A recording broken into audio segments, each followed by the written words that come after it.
Salve a tutti e benvenuti in un nuovo video dell'angolo del mecha.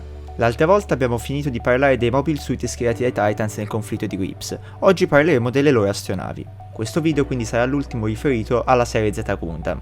Se vi foste persi uno dei precedenti video, li abbiamo raccolti tutti in una playlist chiamata Angolo dello Z che vi lasciamo linkata in descrizione. Ma cominciamo a parlare di astronavi. La prima è stata utilizzata sia dall'EIG che dai Titans, ma abbiamo evitato di parlare nel video apposito sulle astronavi dell'EIG per parlarne adesso. Mi sto riferendo alla Salamis Sky, un incrociatore leggero, che è il potenziamento sia della Salamis comparsa durante la guerra di un anno, che della sua versione aggiornata comparsa durante l'operazione Polvere di Stelle. Sempre come nella guerra di un anno, anche la Salamis Sky sarà la nave da battaglia più diffusa, anche perché è quella più piccola ed economica, tra quelle schierate dai Titans e dalla Federazione Terrestre. Rispetto alla Salamis originale sono stati rimossi i lanciamissili posteriori e sono stati lasciati solo 8 tubi lanciamissili posti sotto le catapulte. E sempre rispetto alla Salamis originale sono state aggiunte quindi delle catapulte e degli hangar che potessero trasportare dei mobile suit. Ricordiamo che le prime Salamis erano addirittura dell'epoca in cui i mobile suit ancora non esistevano e quindi non avevano né un ponte da dove farli lanciare né un hangar dove contenerli. La Salamis Sky ha una catapulta e il suo hangar può trasportare fino a 4 mobile suit. Come la Salamis originale invece sono state mantenute le 6 torrette di contraerea difensive, mentre in aggiunta la Salamis Sky ha ottenuto altre 4 torrette difensive sempre di contraerea però a canna singola. Invece, rispetto all'incrociatore visto nell'operazione Polvere di Stelle, per far spazio all'hangar dei mobile suit sono stati ridotti i cannoni a megaparticelle. Infatti la Salamis Sky è dotata solo di 5 cannoni a canna singola a megaparticelle. Tuttavia la sua potenza di fuoco non è diminuita perché rispetto alla Salamis originale sono stati aggiunti 2 nuovi cannoni principali a megaparticelle sui lati della nave.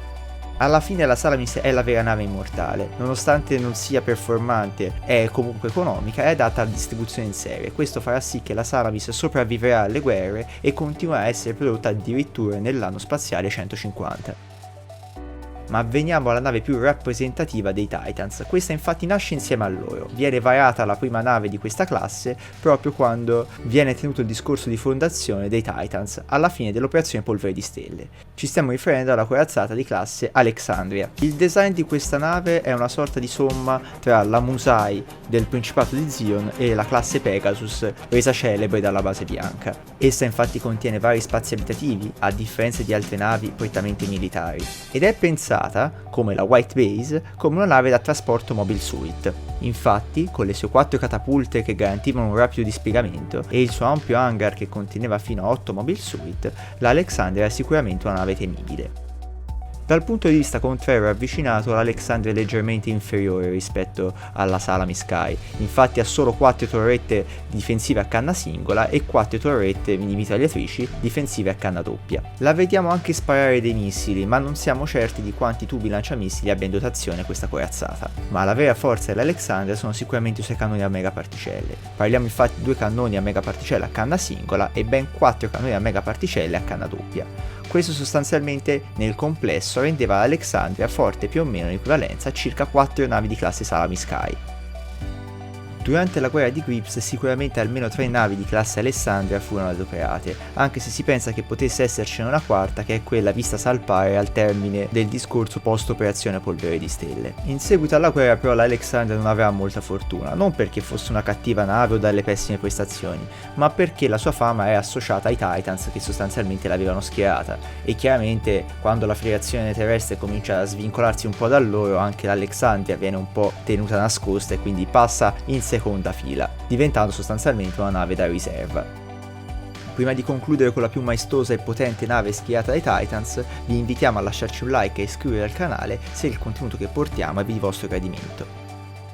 Durante il conflitto di Grips, i Titans si rendono conto di aver bisogno di un'ammiraglia, l'Alexandria non è più sufficiente per combattere l'Eiyuk, e quindi mettono in costruzione la Dogos Gear. Questa nave risulta molto meglio armata rispetto alle altre schierate dai Titans, parliamo infatti di un insieme di 32 mitragliatrici di difesa.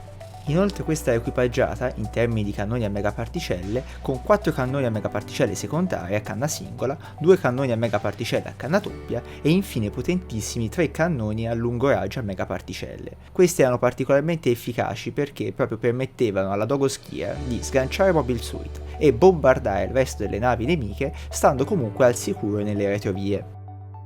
Dal punto di vista di dispiegamento delle forze la Dragoskier non aveva molti rivali.